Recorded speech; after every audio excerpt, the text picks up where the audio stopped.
All right, everybody, welcome back to another episode here on the Multi-Gen Collectibles YouTube channel.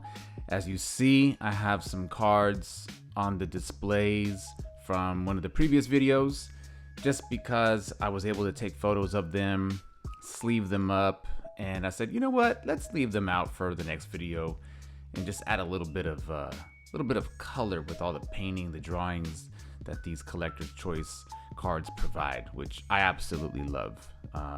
These are some of the more favorite of mine, I guess you could say, from that 92 series of Upper Deck. So yeah, or 91 series, my bad, 91 series. With that being said, as you see behind the cards on the display, we have a shoebox. That's right, y'all. On this channel, we're going through boxes and boxes and boxes and binders and binders and shoe boxes. Now, I happened to come across this shoebox that I'm going to show you the lid for. And I can tell you that this was one of my grandmother's shoe boxes. Shout out to Flings. All right? For those of you that remember Flings, if you ever owned a pair of Flings, or you know someone that did, you know somebody that had a pair, help me remember. Were Flings at Mervyn's, JCPenney's, maybe even Target? Were they at Payless? Something is telling me that this was a Mervyn's, a JCPenney's, or I don't know, maybe Target. I'll say this, for the price that you see there, right?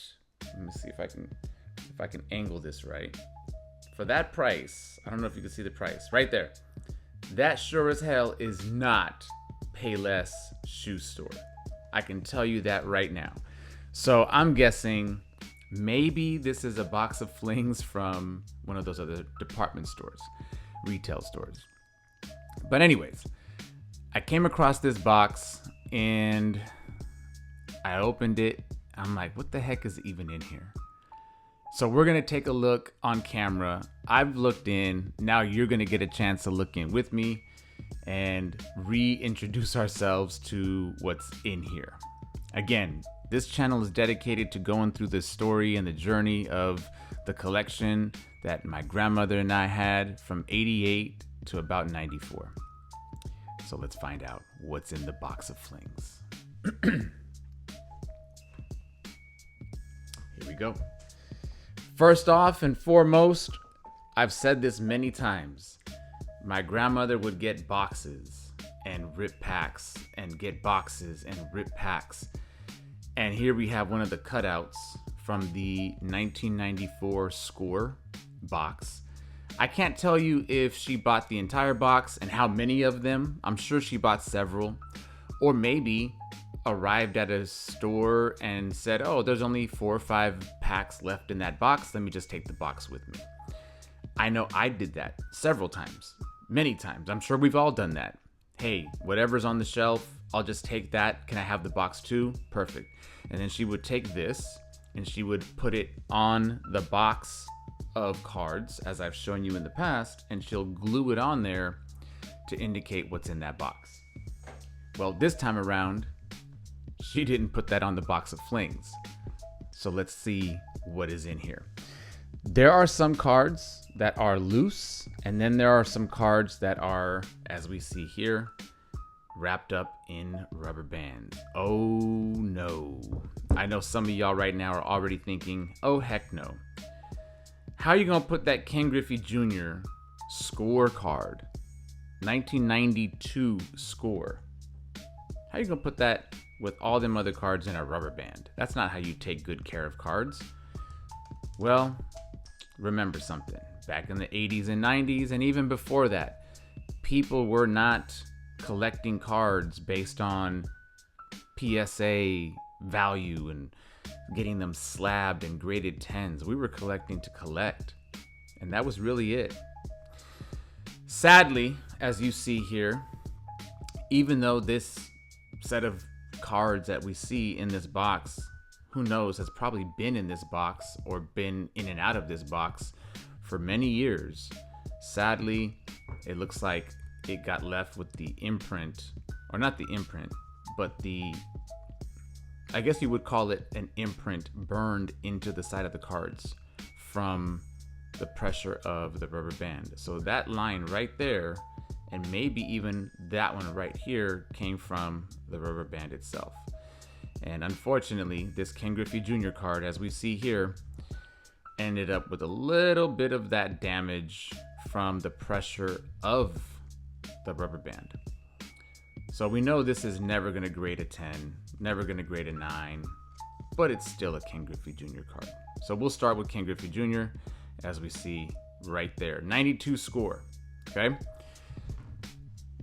Let's start from here, and then we'll end up back at the other Griffey Jr. card.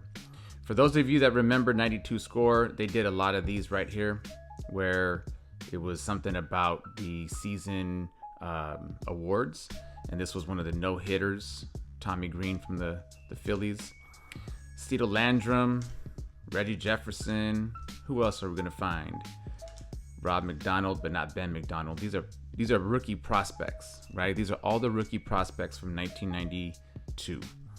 See if we recognize, Derek Bell, right? I think he was related to Jorge Bell, George Bell. I don't remember how. But look at who else we have here. Bernie Williams. Look at that. Bernie Williams prospect card. This ain't even his rookie card. It's not even his rookie card. This one doesn't have the edge damage that the Griffey Jr. card has, but there is some yellowing on the side, on the edge, but not on the outer border. So I don't know how that impacts the resale value of the card. But look at that. Bernie Williams with the glasses on the back. That's wild, right? And it looks like in 1991, he did only play 65 games. So this is the 92 score in which he's still considered a prospect. Look at that. Who else do we have here as a prospect? I think that's it. So now we're going into the experienced players, the veterans, right? Let's see who we're going to come across. Joey Cora with the White Sox. Yep. Roberto Kelly. Who else are we going to come across? Oh, there's a Smoltz card. So we have a John Smoltz. Mark Portugal. Larry Walker.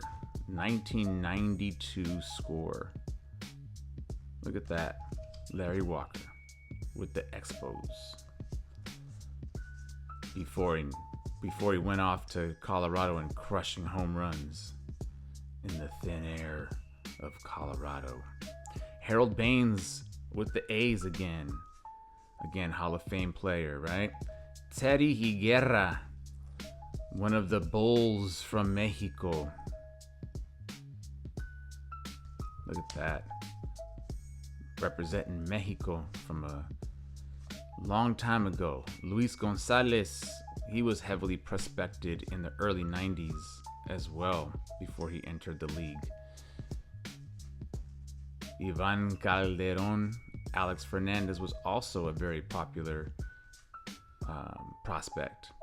Ken Caminiti, Travis Fryman, Rafael Palmeiro, Doug Jones. Who else are we going to come across? Who are we going to find?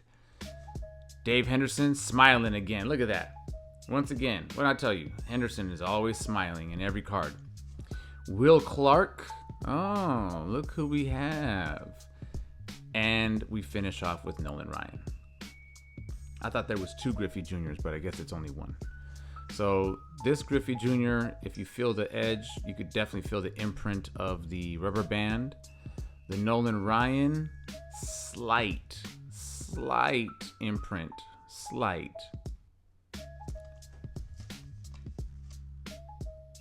There's the back.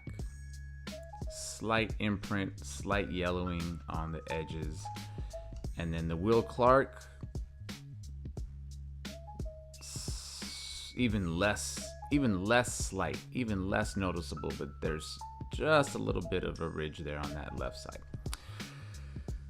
So unfortunately, rubber bands do not make good ways to store cardboard baseball cards. All right, so we learned a lesson there. Again, who cared in the 90s? Who cared in the 80s? Let's see, what else are we gonna find? Let's go to the loose cards now. So we have 92 score. And now we're gonna take a look at, what do we have here? Here we have 1994 Upper Deck, home field advantage, David Justice. Looks like the team checklist. No, just a home field advantage insert. Sammy Sosa, okay. Andres Galarraga, Jeff Bagwell with the home field advantage. Mike Piazza with the Dodgers. Larry Walker still with the Expos. Larry Walker. John Kruk with the Phillies. Jay Bell. Looks like every team has a card in which their team's stadium, the dimensions of that stadium, is the focal point of these cards, which is actually really cool, right? Because remember, Score actually released cards of the stadium, and the way the stadium was photographed from the air looked really cool. You got to see the whole stadium. This is just the dimensions. Now, 94 Upper Deck, Todd Van Poppel, still with the A's at this time. Still with the A's. Gosh, this gloss finish was nice. This is actually one of my favorite early 90s Upper Deck cards as well. Again, I've said it before, the copper, yeah, you would call it bronze, copper. That copper foil was such a nice touch, and it was a separate look than the silver and the gold foil that was becoming popular. You got the copper foil on the side with the name of the team, the name of the player, and the Upper Deck logo. And then every now and then you'd find the silver signature. Okay, and we might have a couple of those in here, who knows. Harold Baines, by this point, he was now with Baltimore. So we got a Harold Baines with the Baltimore Orioles. Look at this guy. Look who made it into this stack. Man, that's a young Chipper Jones right there. Look at that. Does this qualify as his rookie card? 1993, only played, 8 games? This is his 94 Upper Deck. So here's the question. Is this his Upper Deck rookie card? I'm going to say yes. So we have a Chipper Jones rookie card right there. Mariano Duncan, David Wells, Reggie Sanders. Eventually played with Dion, I believe, for a couple years. Royce Clayton. Look at Cecil Fielder, Prince Fielder's daddy. One of the greatest ever, Tony Gwynn. If not the greatest hitter ever, one of them. Manny Lee. Jeff Russell with the horizontal photo, which I absolutely love. Danny Tartabull was crushing the ball in Kansas City and then went to New York, played with the Yankees, crushed the ball there. So here's what I'm talking about. I'm going to give you an example. This is what I was referring to.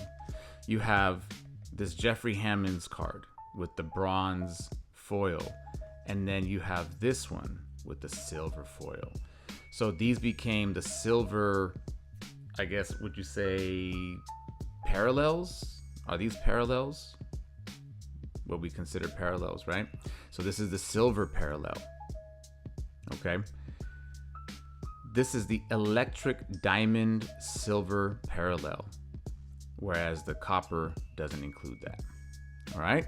So that becomes one of the cool parallels and the way that Upper Deck started to separate their card. We have another one here with the Chris Hammond card, also an electric diamond, as you see. Eric Karros with the Dodgers, first base. Look at that, nice card. Darren Lewis, Tommy Green. Looks like we have 2 of the electric diamond silver parallels right there for Tommy Green. Again, not knowing what we're gonna find in these boxes, man. Some of them are labeled, some of them are not. Then you have these shoe boxes, not knowing what we are going to find. Okay? And again, we're not doing this for showcasing any super rare, one-of-one, autographed, colored parallel cards. Like, unfortunately, that's not the time that we were collecting. But these are still a piece of history that we're going back through, whether they're of high value, low value, or some value. I'm just showing you the collection, and hopefully you appreciate it, and hopefully you can relate to the journey. Brian McRae, son of Hal McRae. I think Brian McRae was one of those players that there was a lot of expectation for, and for some reason just didn't work out. Here's another electric diamond parallel with Zane Smith. Rob Hamlin, electric silver parallels. Javi Lopez. I think this is a Javi Lopez rookie as well. I want to say it is, because look, 1992 only had 9 games. So, does that make this card his rookie card? Is this his Upper Deck 94 rookie? I'm going to say it is. I'm going to say it is until somebody tells me not. All right? So here's what we're going to do. We are going to come back for a part 2 of the Flings shoebox. And we are going to find out what else is in there. All right? So thank you for joining me as always. Thank you, thank you, thank you. I appreciate you spending a few minutes with me, going back to a very interesting time in card collection, and really just sharing my journey, sharing my story, feeling nostalgic of those late 80s and early 90s baseball and basketball cards that some of you probably also collected. All right? So thank you for being with me again, and we'll see you in part 2. Peace out, everybody.